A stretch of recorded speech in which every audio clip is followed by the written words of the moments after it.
Hi ಎಲ್ಲರಿಗೂ ನಮಸ್ಕಾರ. ಆರ್ಯಸ್ cooking ಅರೇನಾಗೆ ಸ್ವಾಗತ. ನಾನಿವತ್ತು ತುಂಬಾ ಸಿಂಪಲ್ಲಾಗಿ ಮೆಂತ್ಯ ಸೊಪ್ಪಿನ ಪಲಾವ್ ಮಾಡ್ತಾಯಿದ್ದೀನಿ. ಬನ್ನಿ ಹೇಗೆ ಮಾಡೋದು ಅಂತ ನೋಡೋಣ. ವಿಡಿಯೋ ನೋಡೋಕ್ಕೂ ಮುಂಚೆ ಯಾರೆಲ್ಲ ಸಬ್ಸ್ಕ್ರೈಬ್ ಮಾಡಿಲ್ಲ ಪ್ಲೀಸ್ ಸಬ್ಸ್ಕ್ರೈಬ್ ಮಾಡಿ. ಮೊದಲಿಗೆ ನಾನಿಲ್ಲಿ ಒಂದು ಮಿಕ್ಸಿ ಜಾರ್ನ ತೊಗೊಂಡಿದ್ದೀನಿ. 1 ಗೆಡ್ಡೆಯಷ್ಟು ಬೆಳ್ಳುಳ್ಳಿ, ಹಾಗೆ 1 ಇಂಚು ಶುಂಠಿ, ಅರ್ಧ ಟೇಬಲ್ ಸ್ಪೂನ್ ಜೀರಿಗೆ, ಹಾಗೆ 4 ರಿಂದ 5 ಹಸಿಮೆಣಸಿನಕಾಯಿ, ಸ್ವಲ್ಪ ಪುದೀನ ಸೊಪ್ಪು, ಹಾಗೆ 1 ಹಿಡಿಯಷ್ಟು ಕೊತ್ತಂಬರಿ ಸೊಪ್ಪು, ಅರ್ಧ ಟೇಬಲ್ ಸ್ಪೂನಷ್ಟು ಅರಿಶಿನ ಪುಡಿನ ಹಾಕೋತಾ ಇದ್ದೀನಿ. ಅದರ ಜೊತೆಗೆ ರುಬ್ಬೋದಕ್ಕೆ ಸ್ವಲ್ಪನೇ ನೀರನ್ನ ಹಾಕ್ಕೊಂಡು ರುಬ್ಕೋಬೇಕು. ಸ್ವಲ್ಪ ಚೆನ್ನಾಗಿ ನುಣ್ಣಗೆ ರುಬ್ಕೋಬೇಕು. ನೋಡಿ, ಈ ಥರ ಇಷ್ಟು ಪೇಸ್ಟ್ ಮಾಡಿಕೊಂಡ್ರೆ ಸಾಕು. ನೆಕ್ಸ್ಟ್ ಇವಾಗ ನಾನಿಲ್ಲಿ ಸ್ಟವ್ ಆನ್ ಮಾಡಿ ಕುಕ್ಕರ್ನ ಇಟ್ಕೊಂಡಿದ್ದೀನಿ. ಪಾತ್ರೆ ಬಿಸಿ ಆದಮೇಲೆ ಒಗ್ಗರಣೆಗೆ ಎಣ್ಣೆನ ಹಾಕೋತಾ ಇದ್ದೀನಿ. ಎಣ್ಣೆ ಬಿಸಿ ಆದ ನಂತರ 1/4 ಟೇಬಲ್ ಸ್ಪೂನು ಸಾಸಿವೆನ ಹಾಕ್ಕೊಂಡಿದ್ದೀನಿ. ಸಾಸಿವೆ ಎಲ್ಲ ಚಿಟಪಟ ಅಂದಮೇಲೆ ಮಸಾಲ ಪದಾರ್ಥನ ಹಾಕೋತಾ ಇದ್ದೀನಿ. ಸ್ಟಾರ್ ಮೊಗ್ಗು, ಅನಾನಸ್ ಮೊಗ್ಗು, ಹಾಗೆ ಜಾಪತ್ರೆ, ಹಾಗೆ ಚಕ್ಕೆ, ಏಲಕ್ಕಿ, ಹಾಗೆ ಪಲಾವ್ ಎಲೆನ ಹಾಕ್ಕೊಂಡಿದ್ದೀನಿ. ಇದನ್ನೆಲ್ಲ ಎಣ್ಣೆಲಿ ಸ್ವಲ್ಪ ಫ್ರೈ ಮಾಡ್ಕೊಂಡ್ಮೇಲೆ ಈರುಳ್ಳಿನ 1 ಕಪ್ಪಷ್ಟು ಹಾಕೋತಾ ಇದ್ದೀನಿ. ಈರುಳ್ಳಿನ ಸ್ವಲ್ಪ ಎಣ್ಣೆಲಿ ಚೆನ್ನಾಗಿ ಫ್ರೈ ಮಾಡ್ಕೋಬೇಕು. ಈರುಳ್ಳಿ ಫ್ರೈ ಆದಮೇಲೆ 1 ಕಪ್ಪಷ್ಟು ಟೊಮೊಟೊನ ಹಾಕೋತಾ ಇದ್ದೀನಿ. ಟೊಮೊಟೊನೂ ಅಷ್ಟೇ ಸ್ವಲ್ಪ ಚೆನ್ನಾಗಿ ಫ್ರೈ ಮಾಡ್ಕೋಬೇಕು. ಇದೆಲ್ಲ ಫ್ರೈ ಆದಮೇಲೆ ಕಟ್ ಮಾಡಿ ಇಟ್ಕೊಂಡಿರೋ ಅಂಥ ಮೆಂತ್ಯ ಸೊಪ್ಪನ್ನ ಸೇರಿಸ್ಕೋತಾ ಇದ್ದೀನಿ. ಮೆಂತ್ಯ ಸೊಪ್ಪನ್ನು ಅಷ್ಟೇ ಸ್ವಲ್ಪ ಚೆನ್ನಾಗಿ ಎಣ್ಣೆಲಿ ಫ್ರೈ ಮಾಡ್ಕೋಬೇಕು. ನೋಡಿ, ಇವಾಗ ಎಲ್ಲ ಫ್ರೈ ಆಗಿದೆ. ಇವಾಗ ಅರ್ಧ ಕಪ್ಪಷ್ಟು ಬಟಾಣಿನ ಹಾಕೋತಾ ಇದ್ದೀನಿ. ನಿಮ್ಮ ಮನೇಲಿ ಬಟಾಣಿ ಇಲ್ಲ ಅಂದ್ರೂ ಹಾಗೇ ಮಾಡ್ಕೋಬೋದು. ಪ್ಲೈನಾಗಿ ಮಾಡ್ಕೊಂಡ್ರೂ ಚೆನ್ನಾಗಿರುತ್ತೆ.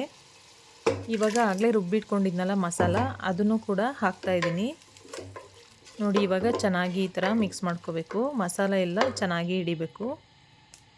ಅದೇ ಮಿಕ್ಸಿ ಜಾರಿಗೆ ಸ್ವಲ್ಪ ನೀರನ್ನು ಹಾಕಿ ಅದನ್ನು ಕೂಡ ಸೇರಿಸ್ಕೋತಾ ಇದ್ದೀನಿ. ನೋಡಿ, ಈ ಥರ ಚೆನ್ನಾಗಿ ಮಿಕ್ಸ್ ಮಾಡ್ಕೊಂಡಾದಮೇಲೆ 1 ಟೇಬಲ್ ಸ್ಪೂನಷ್ಟು ಕಲ್ಲುಪ್ಪನ್ನ ಹಾಕೋತಾ ಇದ್ದೀನಿ. ಉಪ್ಪು ಹಾಕಿದ ಮೇಲೆ ಇನ್ನೊಂದು ಸಲ ಚೆನ್ನಾಗಿ ಮಿಕ್ಸ್ ಮಾಡ್ಕೋಬೇಕು. ನಾನು ಒಗ್ಗರಣೆಗೆ ಹಾಕೋವಾಗಲೇ 2 ಲೋಟ ಅಷ್ಟು ಸೋನಾ ಮಸೂರಿ ಅಕ್ಕಿನ ತೊಳೆದು ಇಟ್ಕೊಂಡಿದ್ದೆ. ಇವಾಗ ಅಕ್ಕಿನ ಹಾಕ್ತಾಯಿದ್ದೀನಿ. ನೀವು ಸೋನಾ ಮಸೂರಿ ಬೇಡ ಅಂದರೆ ಬೇಕಾದರೆ ಬಾಸುಮತಿ ಬೇಕಾದರೂ ಹಾಕೋಬೋದು. ಅಕ್ಕಿನ ಹಾಕಿದ ಮೇಲೆ ಮಸಾಲ ಜೊತೆ ಚೆನ್ನಾಗಿ ತಿರುಗಿಸ್ಬೇಕು. ನೋಡಿ, ಈ ಥರ ಚೆನ್ನಾಗಿ ಮಿಕ್ಸ್ ಮಾಡೋದ್ರಿಂದ ತಳ ಹಿಡಿಯಲ್ಲ, ಚೆನ್ನಾಗಿರುತ್ತೆ. ಇವಾಗ ಇದನ್ನೆಲ್ಲ ಮಿಕ್ಸ್ ಮಾಡಿದ ಮೇಲೆ ಅರ್ಧ ಭಾಗದಷ್ಟು ನಿಂಬೆಹಣ್ಣಿನ ರಸನ ಹಾಕೋತಾ ಇದ್ದೀನಿ.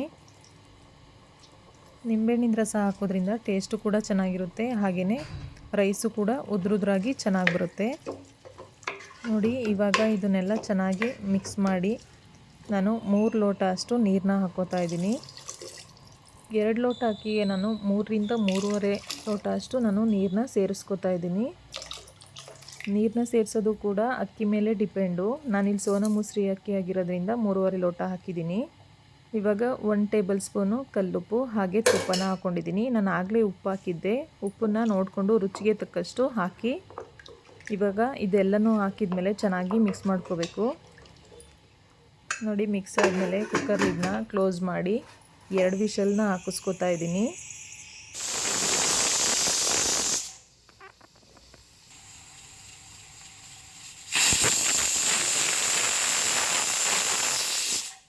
ಕುಕ್ಕರ್ ವಿಷಲೆಲ್ಲ ಹೋಗಿ ಕುಕ್ಕರ್ ಕೂಲ್ ಆದಮೇಲೆ ಕುಕ್ಕರ್ ಲಿಡ್ನ ಓಪನ್ ಮಾಡ್ತಾಯಿದ್ದೀನಿ. ನೋಡಿ, ಮೆಂತ್ಯ ಸೊಪ್ಪಿನ ಬಾತ್ ರೆಡಿಯಾಗಿದೆ. ಈ ಥರ ಒಂದು ಸಲ ಮನೇಲಿ ಟ್ರೈ ಮಾಡಿ. ಎಲ್ಲರೂ ಇಷ್ಟಪಟ್ಟು ತಿಂತಾರೆ. ಮಕ್ಕಳು ಲಂಚ್ ಬಾಕ್ಸಿಗೆ ಹಾಗೆ ಆಫೀಸಿಗೆ ಎಲ್ಲ ತುಂಬಾ ಚೆನ್ನಾಗಿರುತ್ತೆ. ಒಂದು ಸಲ ಟ್ರೈ ಮಾಡಿ ಹೇಗಿತ್ತು ಅಂತ ಕಮೆಂಟ್ ಮಾಡಿ. ಹಾಗೆ ಇಷ್ಟ ಆದರೆ ಲೈಕ್ ಮಾಡೋದನ್ನ ಮರಿಬೇಡಿ. ಹಾಗೆ ಯಾರು ನಮ್ಮ ಚಾನಲ್ನ ಸಬ್ಸ್ಕ್ರೈಬ್ ಮಾಡದೆ ಹಾಗೆ ನೋಡ್ತಾ ಇದ್ದೀರಾ, ಪ್ಲೀಸ್ ಸಬ್ಸ್ಕ್ರೈಬ್ ಮಾಡಿ. ಮೆಂತ್ಯ ಸೊಪ್ಪಿನ ಬಾತು ಅಂದರೆ ಯಾರಿಗೆಲ್ಲ ಇಷ್ಟ ಅವರಿಗೆಲ್ಲ ಶೇರ್ ಮಾಡಿ. ಇನ್ನೂ ಹೆಚ್ಚಿನ ರೆಸಿಪೀಸ್ಗೆ ಆರ್ಯಸ್ ಕುಕ್ಕಿಂಗ್ ಅರೇನಾ ಚಾನಲ್ನ ಸಬ್ಸ್ಕ್ರೈಬ್ ಮಾಡೋದನ್ನ ಮರಿಬೇಡಿ. ಎಲ್ಲರೂ ಹೀಗೆ ಸಪೋರ್ಟ್ ಮಾಡ್ತಾಯಿರಿ ಅಂತ ಹೇಳ್ತಾ ಈ ವಿಡಿಯೋನ ಮುಗಿಸ್ತಾ ಇದ್ದೀನಿ. Thank you all. Thanks for watching.